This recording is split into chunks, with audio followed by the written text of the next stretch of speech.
In this video, we're going to see what it takes to afford a home in the Greater Toronto Area, and what kind of income and down payment you'll need to make it happen. That's coming up right now.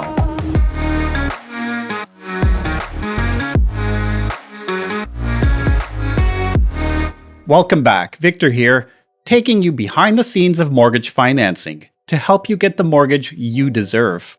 First things first, if you're new to this channel, please hit the like, subscribe, and notification bell. The number one question I get from clients is, how much house can I afford to buy?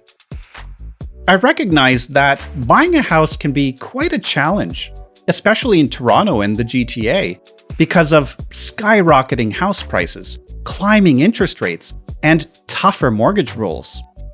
I know, there's a lot of videos and news articles on the subject, but the problem with most of them, if not all, is that they only tell you what you need given the average price of all the houses in Toronto. This is not very useful for you or realistic, as it combines all types of homes into the average. What if you're only looking for a 5-bedroom detached home or 2-bedroom condo? So, to help you get a better idea, I'm going to break it down into the 4 main home types. That is, detached, semi-detached, townhouse, and condo apartments. For each type, given a minimum down payment, we'll find out how much household income you need to afford it. And later on, I'm going to show you how to find your own affordability based on your unique financial situation. So please stick around for that. To start, let's head over to the Toronto Regional Real Estate Board website. We want to get the most current data for house prices. I suggest you do the same when you're ready to buy your next home. If you want the edge in negotiating the best price, knowledge is power. It pays to do a little bit of research. Go to the Market Watch page and you'll find the latest report. I have here the report for January 2023. There's a wealth of information here, but we only need what's on page 1, sales and average price by major home type. It breaks down the average by home type and by area code. As you can see, average prices in the 905 area are slightly lower than the 416. And this makes sense. Houses tend to cost less the further away from the downtown core. To simplify things, let's take the averages from the total column, which blends the 416 and 905 areas. It should give us a good approximation. So, the average prices are, for detached, about 1.34 million, semi-detached, just over $1 million, townhouse, about 888,000, and condo apartments, about 688,000. So, what do you need to afford any of these types of homes? More specifically, what is the minimum down payment and gross household income required? To find out, we need to know what the banks look for. And there's a lot of things they look for, but I've narrowed it down to just 2 main questions. 1, if they give you a mortgage, are you able to pay every month the mortgage, the cost of owning a home, and all your debt? And number 2, will you still be able to pay all these things if the interest rate goes up?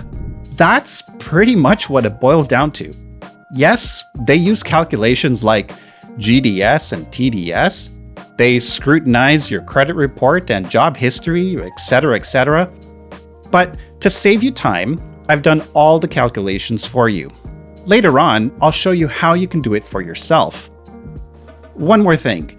It's important to understand the rules for the minimum down payment. It goes as follows. If the home costs $500,000 or less, you'll need a minimum down payment of 5%. If the home costs more than $500,000, you'll need a minimum of 5% on the first $500,000 and 10% on the remainder. And if the home costs $1 million or more, you'll need a minimum down payment of 20%. And finally, we're going to assume an interest rate of 5%, which is about what you'd get as of the date of this recording. And also, we'll assume no other debts. Ready for the results? As you can see in this table, for each house type in Toronto, I've indicated the average price, the minimum down payment, the annual minimum gross household income, and the resulting monthly mortgage payment at 5% interest. I'm going to leave this chart here for discussion. And by the way, I'd love to get your feedback and thoughts on what you see here. Were you expecting to see these figures? What does this tell you about the Greater Toronto market? Tell me what you think in the comments section below. I want to point out a couple of really strange things that stick out for me. Perhaps you've already spotted them. 1. The difference between the minimum gross household income of a semi-detached and townhouse is only $6,000 a year. 2. The monthly mortgage payment for a townhouse is higher than that of a semi-detached. And yet, a semi-detached home in the GTA costs on average $132,000 more than a townhouse. So what's going on here? Well, it's because the entry point barrier is less for the townhome. Remember we said that the minimum down payment for a home over $1 million is 20%. For under $1 million, it's just between 5 to 10%. So the mortgage on the semi-detached is about $816,000, while it's about $823,000 for the townhouse. This seems to defy logic, as it doesn't necessarily make it more affordable for Torontonians. In fact, it becomes even more expensive when you add mortgage default insurance. But that's a subject for another video. However, the good news is, the more you put down, the less income is required. The point is, this illustrates the importance of planning ahead and needing to understand what's really going on with mortgage financing. Plus, there are ways to increase your down payment and reduce your costs, making it a bit easier to afford a home. To help you do this and demystify the whole mortgage qualification process, I've created an online workshop at no cost to my YouTube subscribers. This 1-hour comprehensive yet easy to follow along workshop consists of on-demand video lessons, so you can watch them at any time at your convenience. Again, there's absolutely no cost to you. I'll walk you through the whole process, step by step, showing you how to apply it to your own situation. Plus, I'm going to share with you a few tips that can help increase your affordability. Let me put it this way. By the end of the workshop, you'll have a very good idea of how much house you can afford to buy in Toronto, the GTA, or anywhere in Ontario. And you'll know what needs to be done to make it happen. Sign up today by following the link on your screen. I'll also put a link in the description and comment section below. That's it for this video.